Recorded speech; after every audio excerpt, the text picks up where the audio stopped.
The market surged yesterday after the Fed's announcement on interest rates and hot stocks that are moving in the markets today. What you need to know about it coming up.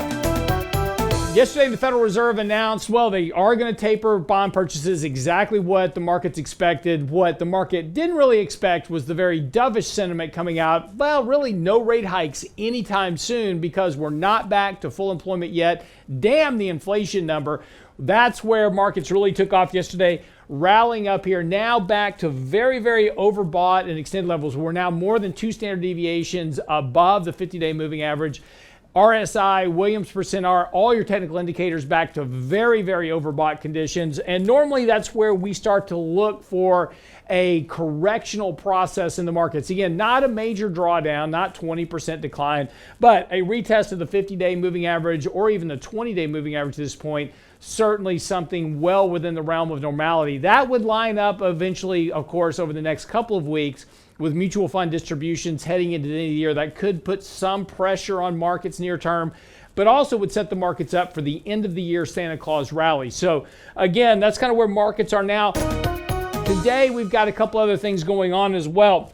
Small caps have had 2 really good days here back to back, breaking out here to highs this year. This has been really kind of a struggle for small caps all year long. They're still vastly underperforming the major markets at this point. But again, that is a little bit of a bullish sign. Seeing some small caps actually make some moves here. Mid caps also kind of picking up here as well. Seeing that move up to new highs for the year as well. Again, lots of money flows coming in, getting very overbought, very extended here. But again, this has been a real consolidation process for small caps and mid caps.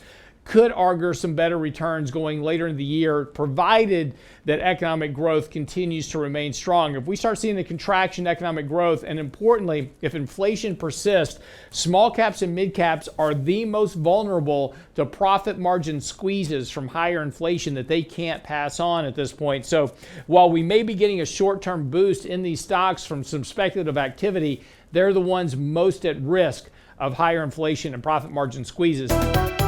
Getting to earnings of companies that are moving in the markets today. Moderna is going to be down this morning after announcing basically, hey, we're getting through the vaccine at this point. We're not going to need to be selling as much of the vaccine. That stock's already been under pressure here. It will be lower this morning. Very overbought, about to trigger a money flow sell signal. If you're long the stock, I would definitely be looking to take some money here because this is really not a good pattern. You had a nice pennant pattern that was being built. You're going to break out of the downside of that pennant pattern this morning. That's going to push that stock potentially lower.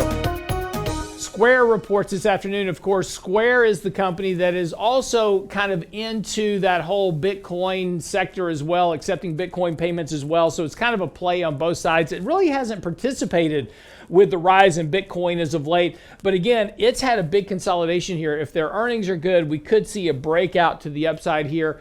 But if we take a look at Visa and MasterCard as maybe comparisons in the credit payment space, those stocks have been struggling as well. So again, be a little bit cautious here. We are on a money flow sell signal. Money flows have been negative in Square up to this point. So again, it's kind of a risky bet here. But if they do announce good earnings, this is one of those stocks that could pop, after the bell today. So could be some opportunity depending on how much risk you're willing to take in a bet on a stock.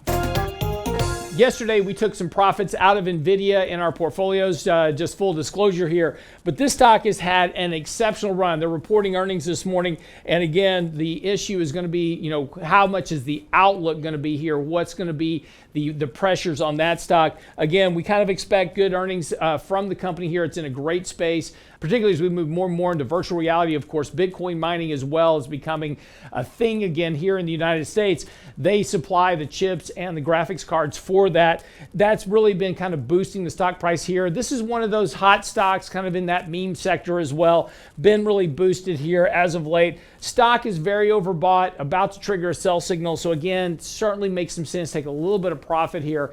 And then if you get a decent pullback of 4 or 5%, get back down to the 50-day moving average, likely going to be a good entry point to add to your exposure as well. And again, this stock has a lot of potential to have corrections back to its moving averages, so this would not be outside the realm of normality.